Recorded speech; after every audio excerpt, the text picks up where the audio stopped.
আজ আপনাদের ঘুরিয়ে দেখাবো গ্রামের সৌন্দর্য, মেঠো পথ, জীবনযাপন, আঁকাবাঁকা সরু রাস্তা, আধুনিক মাদ্রাসা, এসব নিয়ে থাকবে আজকের ব্লগটি। So hello guys, welcome to my another ব্লগ। গ্রাম মনেই শান্তির আস্থানা, চোখ মেললেই দেখা যায় সবুজে ভরা প্রকৃতি আর খোলা আকাশ। এখানে সকালে হাঁটলে কানে ভেসে আসে পাখির ডাক, বাতাসে মিশে থাকে মাটির গন্ধ।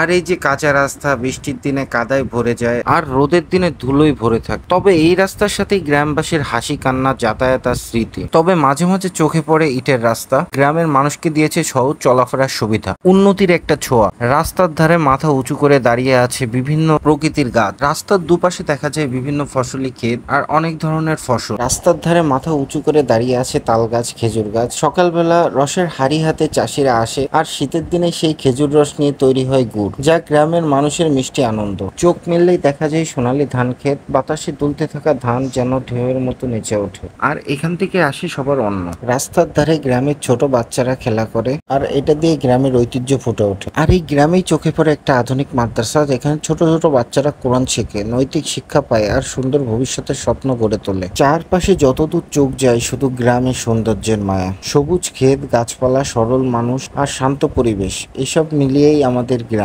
এ যেন এক টুকরো স্বর্গ। সো ভিডিওটা কেমন লাগলো অবশ্যই কমেন্ট করে জানাবেন। দেখা হবে পরবর্তী কোনো ভিডিও।